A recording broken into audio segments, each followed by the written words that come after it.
On3 has released a depth chart in what they believe will be some of the West Virginia starters. Let's talk about it. What the heck is going on with On3? Are they right or wrong?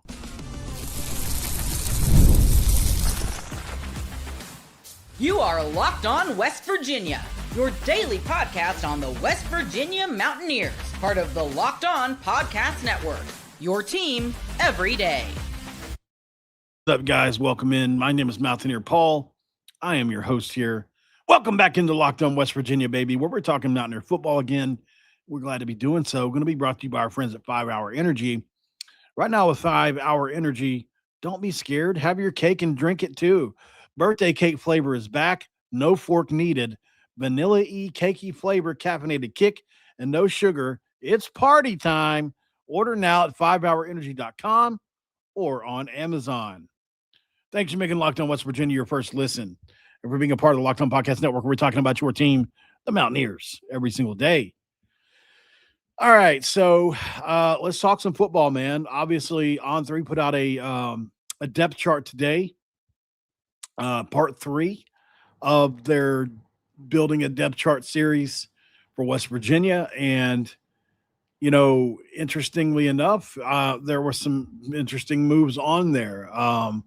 A couple of people changing positions and different things. So, or at least in different positions that I expected them and things like that. So we're going to go over it and kind of talk about what it means and what I think overall. We got some overall thoughts on it because I do think that there is a lot to talk about. So for those of you that don't know who this is On3 website. And I think it's on their West Virginia side of their website. So that's where you have to go to find it. Okay, so starting with quarterback, they have Scotty Fox first. Then they have the Mike Hawkins, Max Brown, Jaron Hughley is the order that they have it in. Find that to be pretty interesting. I disagree with it. I do think that, first of all, I don't know about Hawkins versus Fox yet, right? They're right neck and neck with each other for me. But beyond that, I don't think Max Brown is going to win the third string job. I don't. I think one of the freshmen are going to get it over him. I don't know which freshman yet, but if you're making me hold my feet to the fire, I'll probably say Wyatt Walker-Brown ends up there. That's my opinion. I know that's a long shot for some people. That's how I feel about it. I think he ends up there with a shot. So he just does everything so well. So we'll talk about that later at another time. And Max Brown, maybe, you know, he didn't look comfortable last year in the offense. So, you know, that's just my opinion, right? That's not what if you're asking me what I think will happen, I think Max will probably be third. But, you know, my depth chart different. This one was kind of interesting too. The running back spot, they had Cam Cook, followed by Martavius Boswell, followed by Amari Latimer. So no Christopher Talley on the list there. And, you know, obviously they're only going 3 deep here. So I understand that. I would say I would have Amari Latimer second for now. I know that there's somebody watching the show that usually watches anyway, that would say that, you know, he likes Martavis Boswell a lot. So I understand it. I'm not saying he can't do that. He's a junior, obviously, so he's got more experience, but I think Amari Latimer eventually gets that number 2 spot at running back. Caden Luke is at fullback. There's no surprise there. Wide receiver, you know, they put it in different kind of different, you know, how you would, like slot, outside, that kind of thing. So at wide receiver, the outside group is they have DJ Epps, Keon Hutchins, John Nider, 1, 2, and 3. They've got one's flank left, one's flank right. They've got Jaden Bray, Prince Strawn, Teron Francis, all in the same grouping. Very interesting. Slot receiver, they've got Kedrick Triplett and Armoni Weaver. That's interesting there. I don't know that that's how it's going to play out, in my opinion. I certainly think that it would be. I just think to have Bray, Strawn, and Francis, your three most talented receivers, maybe outside of one or two guys, all in the same group, for me is like, I don't know that I would do that. I would take at least Strawn or Francis and put them over with Epps, Hutchinson, and Nider. And because maybe they feel strongly about DJ Epps, who has he has the most production of any of these guys for sure. So maybe that's what it is. I'm going to say that, I like the whole totality of the group that he's chosen here. But yeah, I don't necessarily agree with the order some of these guys are in. So that's kind of where I'm at here. Tight end, finally, where we agree. Ryan Ward, starter. Josh Sapp, then Cam Ball. So that's the order. I do agree here. I think Ryan Ward's due for a breakout year coming up. And I think he's going to be a very good player. I really do. I like him. I think he's going to be a dual threat as far as running and blocking, or as far as blocking and catching. So that should be fun. We get to the offensive line here where there are some pretty interesting choices too. So he has the starter as Landon Livingston, second string center, Cam Goforth. Very interesting. Very interesting. That is a big shot, wild card, whatever you want to call it. That would be a surprise for me. Big surprise. I'm going to disagree with it. I wouldn't be mine. I love Goforth. I don't know that he's ready to play in year one. Just my opinion. So having him as a backup would make him, because your center can go down at any point in time or come out for a play. Right guard, they have Devin Vass. I totally agree there. They have Cam Griffin backing him up. I don't have that. Left guard, they have Amari Grayson. They have Wes King, and then they have Josh Isosa. Amari Grayson is listed at 6'3", 310. He is not 6'3", 310. He's 6'1", 300. So that's why I have him out of the starting lineup at guard and I'm moving him to center personally. I think he'd be better at center with those measurables, but Grayson is really good. As far as when you watch his film, he's body control and body positioning is so good. It really, truly is. So I wouldn't be shocked to see him win a starting spot necessarily, but, I don't know if he's going to get it at guard. Maybe he will. He was really good there last year. One of the best offensive linemen. He was the best offensive lineman on Jack State's team. So maybe I'm getting too caught up in him being 6'1".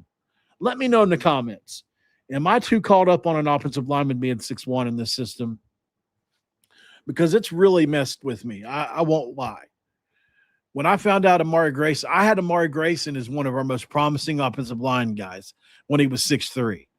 As soon as I found out he was 6'1", it really just put a big damper on him for me. It really, truly did. Because at this level, you can get away with being 6'1" at the group of 5 level, but 6'1" at the power 4 level, you've got to be really good to be able to move guys at 6'1" at this level. So, like the whole we couldn't get an inch thing, like you've got to have some ASS behind you to get guys moved. And I question it a little bit. That's all. I don't question him as a player as far as when you look at him, he's all muscle. So I don't know. Maybe he can. I would lean towards maybe a Wes King over him at this point, but certainly wouldn't be surprised to see him win the job. The height thing screwed me up, which is why I say center, because you don't have to have the same measurables, and you can be really good at center with shorter arms and things. So if he's got long arms and stuff, like, I don't know what his measurables are. If you've got enough length to, then maybe then, but I need to know a little more about um, Amari Grayson now. He was one of our best pickups, and maybe he still will be. And I hope he proves me wrong, and I'll eat my words, and I'll love it. Josh Isosa, he's got ranked at third string. Isosa is going to play a factor this year. At right tackle, this is where it gets interesting. Very interesting. Carson Cassidy, starter. Malik Agbo, second string. Deshaun Woods, third string. And then at left tackle, he's got Nick Cray and Kevin Brown. Interesting. So Kevin Brown not going to play right tackle, according to this. Carson Cassidy very well could be the best tackle on the team coming in this year. If you go watch his UConn stuff, it's very impressive. It's very impressive. I would say that he has a chance to be your left tackle as well.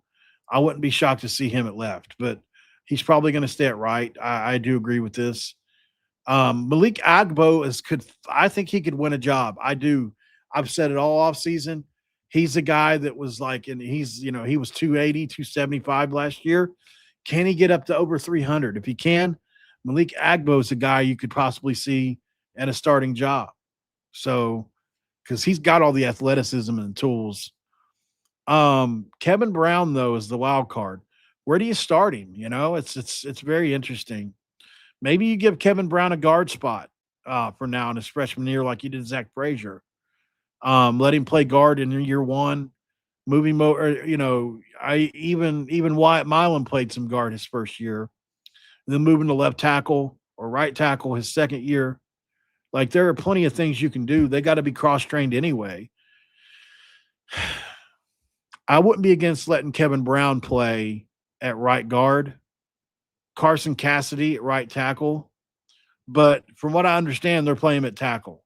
So I know this for fact. So now that I'm thinking about it, they're playing him at tackle. So he's not going to play guard. I just remember what I was told the other day about something. So yeah, Kevin Brown is being trained at tackle. So doesn't mean he won't play guard necessarily, but if he's one of the best five, but yeah, I'll go Kevin Brown wins one of the tackle spots. I just have a feeling there. I mean, he squatted 655 yesterday. There's so much about him that's impressive to me. All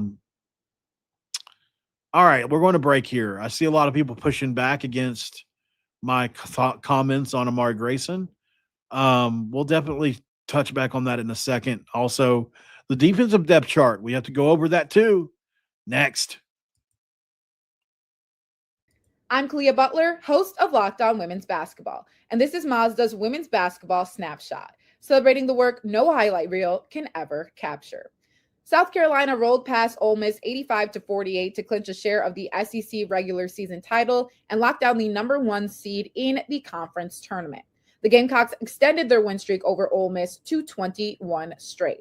UCLA dominated Wisconsin 80-60 to secure its first outright Big Ten regular season championship in program history. The Bruins improved to 27-1 overall and remain unbeaten in conference play. And number 12 TCU stormed back from a 13-point fourth quarter deficit to beat Iowa State 80-73. The Horned Frogs now sit alone atop the Big 12 standings and are one win away from clinching another regular season conference crown. These moments are earned off the clock, those long before the lights ever come on. The sweat, the fakes, the doubt, the scrapes, and coming back for more every time. Mazda puts that same drive into every detail. Wins define the moment, putting in the work, that defines you.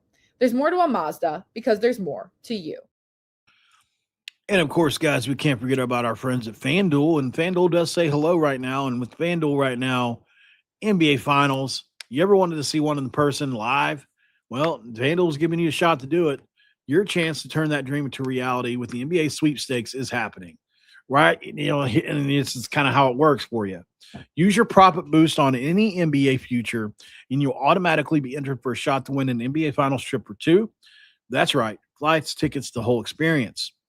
If you're already looking at board and thinking about which team can make a deep run next year or this year, this is the perfect time to lock it in. And now not only can you pick cash, but it can also send you to the finals. Visit FanDuel.com to get started. Use your profit boost on an NBA future and get entered for your chance to win an NBA trip to the finals. Play your game with FanDuel today, the official sports betting partner of the NBA. Segment 2, let's crack open the do. This news for you. Thank you guys so much for being here as we dive into the depth chart. Final thoughts on the offensive side of it is, the offensive line obviously is going to be so fascinating this year. I can't wait to see it, how it ends up playing out, who ends up being where, who ends up doing what, the whole thing. I wouldn't be shocked to see Kevin Brown anywhere on the offensive line. I really wouldn't. You're going to get the best 5 out there. I do believe that. So for those of you talking about Amari Grayson, whenever I watch him on film, I'm totally blown away. And I guess I just need to trust that. But last year, I really got burnt on a couple players that couldn't jump up to the next level. And I think that's got me more hesitant this year because I'm still learning. Like, I am only 4 or 5 years into studying film, for, I don't want to say professionally, but like to talk about it on YouTube, right?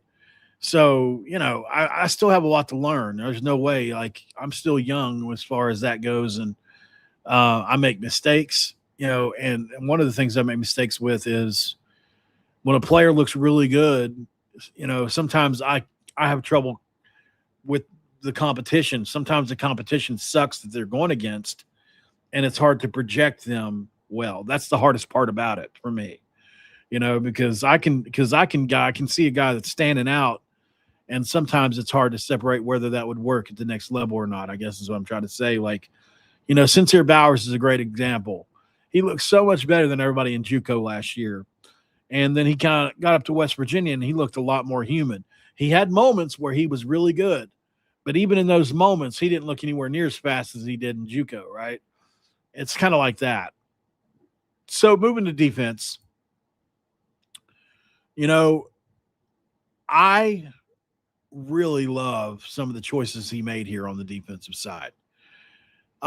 Defensive end, they have starting defensive end. They've got Ezekiel Durham Campbell, who I also believe will be a starter. Yes. Harper Holloman, Darius Wiley, Wilnerson Telemack is right there. Your top 4. Pretty interesting. Because I do think that Ezekiel Durham Campbell has a chance to be very good. And a lot of people are talking about him, but he was really good at Coastal last year. And I think he's got a chance to make another jump, a little jump here. So love Campbell. Holloman's got talent too.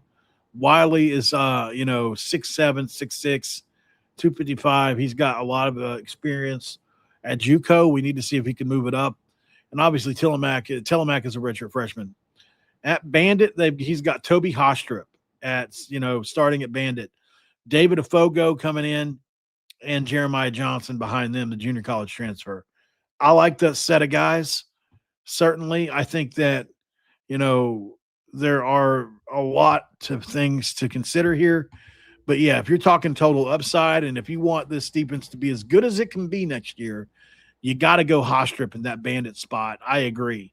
Afogo has a lot of talent coming in from Bowling Green, but you just never know. Hostrip, obviously, if you go look at his Oregon tape, which I've showed you guys a couple times on here, I mean, he dominated Isaiah World, who is one of the best left tackles in all college football, in practice. So, I mean, it's not the same thing as a game, but, man, he really looks good at Oregon, and we'll see if he can transfer that up to West Virginia. Interesting choices along the defensive front here for this depth chart. Nate Gabriel obviously is my favorite too to be a starting nose tackle. He's got Will LeBlanc right behind him, starting nose, or along the defensive line, I guess you should say, interior.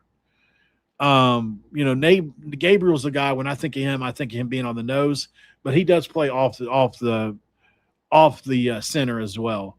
Will LeBlanc is super interesting player, 6'5", 290 pounds, and has a lot of upside. If he hits, our defensive line ceiling immediately goes way higher because he's got a lot of NFL traits to his game. LeBlanc does, but he played at such a low level, you just don't know if it's going to work.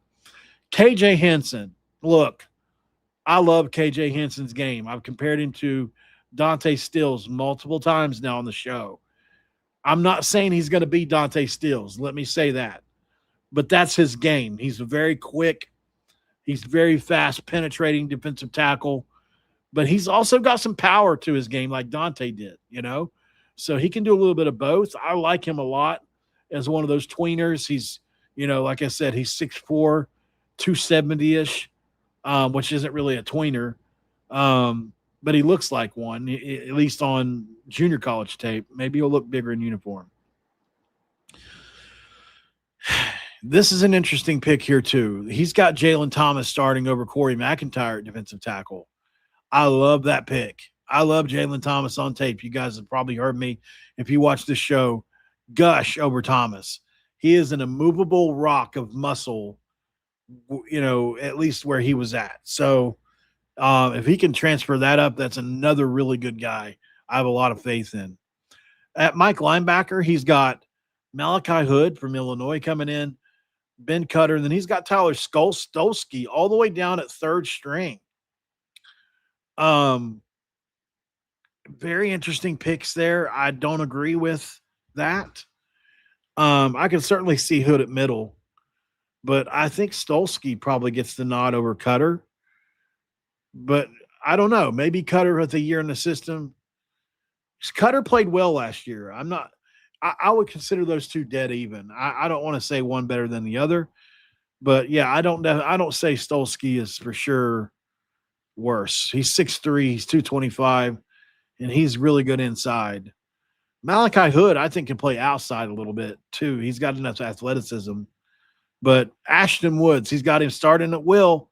Once again, man up your own heart on this one. Ashton Woods is going to play a monster part in the defense next year, and I like him a lot to come in and be a very good player for us next year. Potentially one of our most breakout players. It just depends on if he can stay healthy and add weight to his body. Those are the two main questions I have about Ashton Woods. Behind him, he has Isaiah Patterson, and behind him, Jason Hall. So we really need those top two guys to play well there. And then here's where it gets really wonky, guys. Really wonky. I mean, scary wonky. Corner, number one, he's got Jair Rollison starting. He's got Damon Allen behind him and Nick Taylor behind him.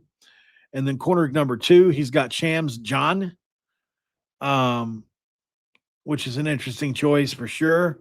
Keyshawn Robinson, and then Rayshawn Reynolds behind him. Jair Rollison is 5'9", 180, 179 pounds. He's a redshirt sophomore. On film, he is very impressive, no doubt. He is a bulldog. He can cover like nobody's business, but he is way too small to guard the receivers of the Big 12, in my opinion. And Rollison being his number one starting corner coming out next year would be a very scary thing for me to see. Gone are the days where a corner could be 5'9" or 5'10". You better be an elite athlete if you're going to be able to do that. Damon Allen and Nick Taylor are definitely two guys I could see making impacts as well alongside the others. But I don't know. I might go Damon Allen there over Jared Rollison, my personal opinion. Chams John is another guy that I have no idea what we're going to get out of him. He's 6'4", 200. He's a monster as far as in size. Maybe Rayshawn Reynolds is in the conversation there for sure. But yeah, I mean, we our corner group is definitely suspect. Definitely suspect. There's just no proven commodity there at all. At nickel, you've got the amazing Jameer Latimer. You've got the amazing Andrew Powdrell behind him. And then you've got Malik Hawkins, third string. Ain't no way Malik Hawkins is going to be not playing next year. He's going to be on the field somewhere. I would have Hawkins at corner. I don't know, but maybe he's not going to be there. Safety, they've got Kamari Wilson and Jacob Bradford with Matt Sig. And those are your top three safeties. I agree with that. I think those will be your top three safeties for sure. But, there's no way to me Jacob Bradford doesn't make a start. I'll take him over anybody you want to put out there, probably just about. Kamari Wilson is good in run defense. He struggles in pass coverage, in my opinion, based on tape I've got anyways of Memphis. So we'll see. And then Matt Sig is the ultimate wild card back there, right? What's Matt Sig going to do for this defense next year? It's a question that a lot of us want to know. All right. We'll go to break one more time here, come back, and we'll kind of put our final thoughts together for this on Locked On West Virginia. Stick around. All right, guys, we got to talk about our friends, and we do love our friends at 5 Hour Energy right now.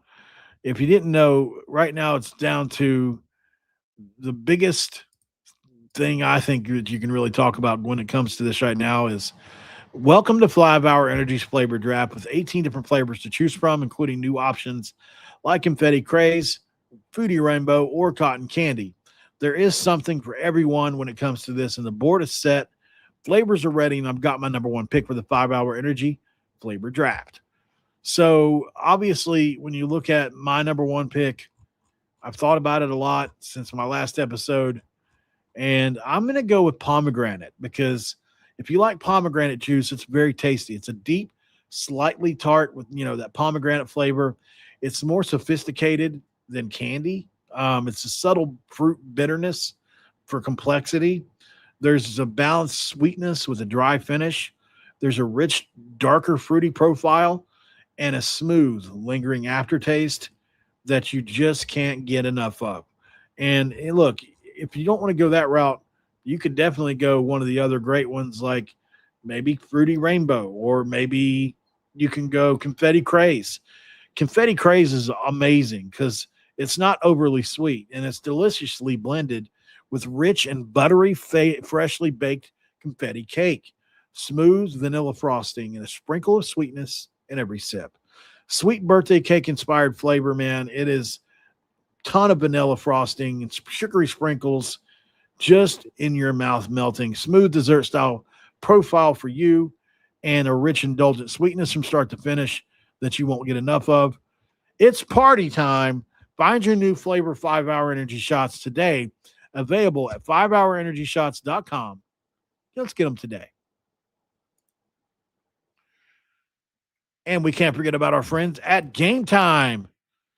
Game Time is killing it right now, literally. Did you guys know that?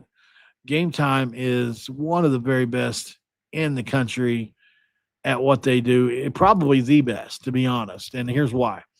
The biggest stretch of the college football season is almost here. Buzzer beaters, bracket busters, and those unforgettable moments that everyone's talking about the next day. Being there live for something like that, that's bucket list stuff. The hard part is always getting those tickets. Long queues, prices jumping around, surprise fees at checkout. The Game Time app gives the advantage back to the fans. Gives you an advantage with constant innovation. It's about how you unlock amazing tickets and experiences in just a few taps. That's right. It's incredibly simple to use as well. The Game Time guarantee means 100% legitimate tickets delivered on time at the best price. And here's how. Fees are included in the price you see. What you pay, period. Zone deals let you pick the section and then save more while Game Time selects the seats. I love being able to follow teams in the app and get alerts when new deals drop. No stress, no guesswork, just a smooth experience start to finish. That's exactly what you want during the busiest part of the season. And take the guesswork out of buying college football, basketball tickets with Game Time. Download the Game Time app, create an account, and use the code LOCKEDON for $20 off your first purchase with the terms apply. Again, create an account, redeem the code LOCKEDON for $20 off today, and download that Game Time app today where you can swipe, tap, ticket, go download Game Time today, and ask yourself the question of all questions. What time is it? It's game time. Thank you guys so much for being here. Segment 3.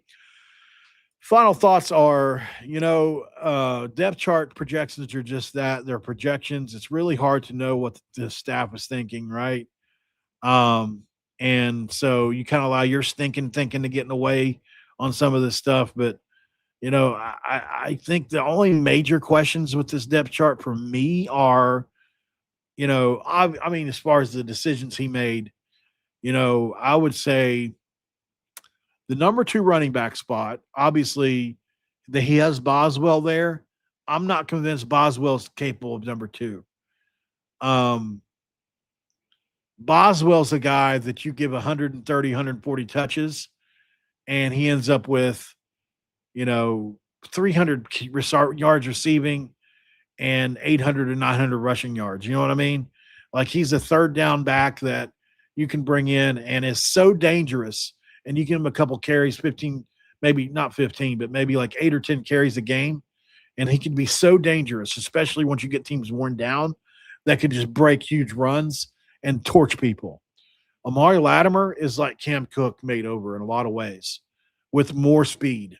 So I think Amari Latimer eventually solidifies himself and he gets to go under the learning tree with Cam Cook. What better thing can you ask for than that?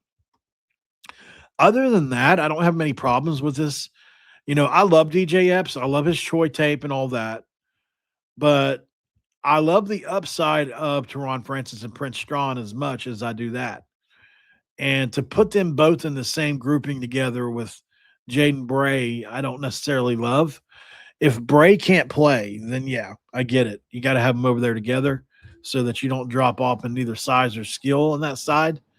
But there are, I think they're going to have – the receiving room is going to be a room I think is going to be better than people think. I really do. Offensive line-wise, where are you going to play Kevin Brown is the biggest question there for me anyways, because he could play any and all 5 positions really. Well, maybe not center. He may be a little bit too big for center. Not too big, but not motivated to play center. He's a tackle. But outside of that, I'm pretty good with most of the other picks on the line. Obviously, Amari Grayson is a question mark for me until I see him play. Once he plays and plays well, I'll be fine. And then your corners, I feel like you got to figure your corner situation out, man. Like, if Jair Rollison and Chams John are your 2 starting corners, that's a scary thought, right?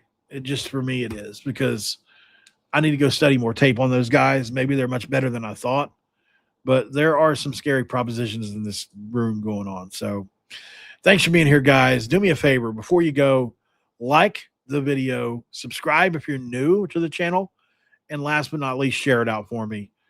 And the Locked On Everydayer Club, we're asking you guys, please, if you can, if you are still here, you're most likely a big fan of the show. And if you are, the Locked On Everydayer Club is something that's for you. Ad-free audio, you get that. You get, obviously, a members-only Discord. There's gear, there's merch, there's the whole thing. Come check it out, lockedonpodcasts.com/Everydayer Club. That's lockedonpodcasts.com/Everydayer Club. And that link is in the chat for you. So make sure you check that out when you get time, guys. And I'll see you on the next one here at Locked On West Virginia. Have a great rest of your day. Q Country Roads. We're out of here.